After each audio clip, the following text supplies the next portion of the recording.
بچوں اور بڑوں کی ایک بار پھر موجیں لگ گئیں۔ ستمبر کے پہلے ہفتے ہی لگاتار 3 چھٹیوں کا اعلان کر دیا گیا۔ عید میلاد النبی صلی اللہ علیہ وآلہ وسلم پر سندھ حکومت نے 2 روزہ عام تعطیلات کا اعلان کیا ہے۔ صوبائی حکومت کی جانب سے جاری نوٹیفیکیشن کے مطابق جمعہ 5 اور ہفتہ 6 ستمبر کو سندھ کے سرکاری اداروں میں عام تعطیل ہوگی۔ نوٹیفیکیشن کے مطابق عید میلاد النبی صلی اللہ علیہ وآلہ وسلم پر سندھ میں 5 اور 6 ستمبر کو تعلیمی ادارے اور دفاتر بند ہوں گے، جبکہ 7 ستمبر کو ویسے ہی اتوار ہے۔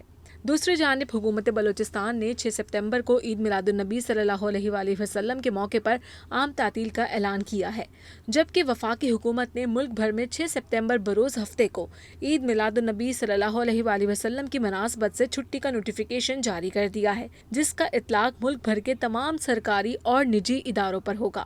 ادھر ملک بھر میں جشن عید میلاد النبی صلی اللہ علیہ وآلہ وسلم کی تیاریاں عروج پر ہیں۔ ہر شہر رنگ و نور میں ڈوبا ہوا ہے، جبکہ ہر سو درود و سلام کی صدائیں بلند ہو رہی ہیں۔